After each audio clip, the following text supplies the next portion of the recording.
This there, and I play Magic way too much. Okay, Liliana, the last hope. She is in the vault for a month, and there she is. I just purchased her, and let's see how much it is to max her. So she's very good. I hear a lot of talk about her, and she's actually one of the planeswalkers that I was really hoping would show up soon. And you can see that I'm starting with 34,600,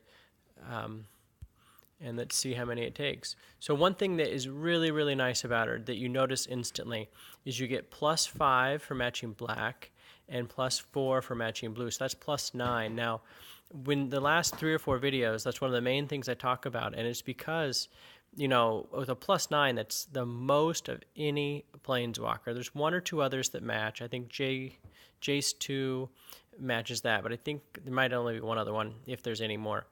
But assuming you play equal, you play a deck that has +6 and you have a +9, assuming you have the same amount of rares and mythics and the hands are equal, if you're getting that many more mana per turn, you're just going to win more often. So just little things like that make the planeswalkers the best. The abilities all have to do with zombies.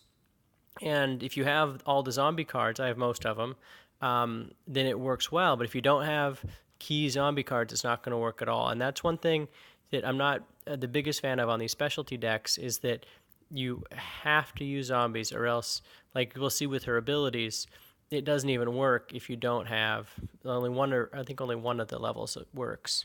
So here we go.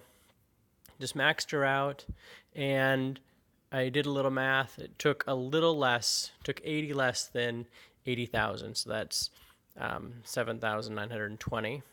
And let's look at her abilities. So discard 1 card, then gain 6 mana. That is the same as Kyora.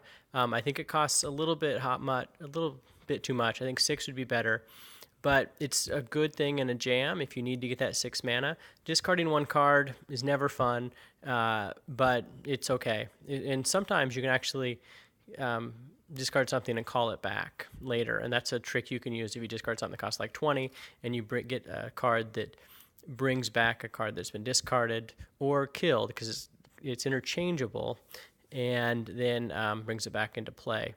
The second ability, give 4/4 each one of your zombies, which is nice. 15 is a little high, but if you have 3 or 4 zombies out there, you know you're getting +8/+8 or +12/+12. And create a support that when one of your zombies dies, summon essentially an 8/8. And this could be really good because there's lots of creatures that when you summon another zombie, you get 2/2. So that could really be like a 16/16 added to your battlefield at least. It costs 24, which is a little bit high, but it's and that has 5 charges on it, just kind of a heads up. So some things only have 3 or 4. So now I want to talk about, so +9, like we see at the bottom. So I want to talk about some decks and things like that. So here is what I was going off of, and I got this from the forums, and I'm kind of going to scroll through these relatively quickly, but I want you to see what some other people are doing. This is the same one, just a different little view on it. This is what other people are doing. These are decks that they say work. I kind of looked through them. I think they're reasonable decks. I'm not showing you all the decks that I've ever seen on or anything like that. But you can kind of see they're all about the same because it is limited to zombies, and there's only, like 6 or 7 zombie cards. Well, there you go. So let's go through the cards. My first round of cards I would put in there. I really like this because you can see when someone has like a creature that costs 20 and they're at like 15, you can play this card and it just, changes everything. You lose 2 or 3 turns essentially. One thing about these zombies is you kind of want to kill them because you draw them back all the time. And so I would either use something that gives all your first creature 2/2 Berserker, or I think I have that later in here, or a Truth-Based Sensor, so that your zombies are actually dying and kind of regenerating. But without that, you don't have any defense. This is just a nice card. I don't know if it'll make the final cut, but gaining life, especially on a big creature, if you're playing quick battles, you kind of want to gain life, so you're always at 20. Just a great card. Kill a creature for 5. This is what I was talking about getting more drawing more cards, because if you are discarding because of the first ability, or if you just need some To the Slaughters. And especially if you have low casting cost deck, which this could be. I think the most you're going to have is one card for 14, the rest are 10. That's what it looks like. This is just nice, speed up your deck. Same thing, this one isn't quite as good, but you do get the 6/6 for 15, or pardon me, 14 essentially. But it's not quite as good as To the Slaughter. This is really good with a combination later on, but basically if you kill one of your creatures, you kill one of theirs. I actually don't like this card, but there's another card that costs the same from under the floorboards that gives you 3 zombies for the same cost. So I kind of want to make sure I didn't miss that one. I'm not quite to the best zombies yet, but this is an okay zombie. You discard 2 cards, and it returns to the battlefield with landfall black. Now that's nice, and it might work, especially if you're getting lots of cards. This is one I mentioned. If you have something that costs a lot and you're discarding creatures, then you can return that creature right to the battlefield. So kind of keep that in mind, and there's a lot of good combinations with this. So here we go, right into the heart of the zombies. When a zombie you control enters the battlefield, if this creature was destroyed, this creature is returned to the battlefield. So if this is killed, you get out another zombie, and it comes back. And if you have 3 or 4 of them in the battlefield, or if you've discarded this and you cast another zombie, this comes back. So again, if you're discarding the right cards, Prized Amalgam will just keep showing up and showing up, which is really nice. This Fleshbag Marauder, the only use for them is in zombie decks, because you kill one of your cards and one of your creatures, and it kills one of the other creatures. This is good with hexproof cards, because it's not a spell. If you're playing against green specifically, has a lot of hexproof. This is a nice safe card that will kill hexproof cards.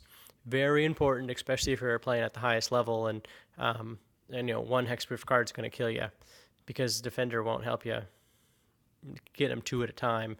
A lot, especially with flying. There's a couple flying cards like that. Okay, and this is nice, and this is what I mentioned earlier about with her ability. So when this creature enters the battlefield, this creature gets 1/1 per zombie you control. When a zombie you control enters the battlefield, this creature gets +2/+2. So this actually counts itself, which is nice. So when this is cast, it's actually a 5/5, and it's only going to be higher with other zombies. But you use that third ability for 24. Actually, a creature dies, and then you get 4 2/2s. This is going to get 8/8, and the new zombie is going to get 8/8. So it really works well together. Oath of Liliana, fantastic, because it's giving you a 2/2 zombie every turn, and that works well right there, because you're getting a new zombie every turn, so this is always returned to your hand. So you can see there's a lot of synergy here. Ever After, I probably wouldn't use this, it's just tested with zombies, so I left it in the mix. Relentless Dead, when this creature dies, this creature and the last other non-token zombie you controlled that was destroyed returned to your battlefield. So if you sacrifice this card, it actually comes back and brings another one with it. So there's a lot of opportunity there, especially with the Fleshbag Marauder or cards like that.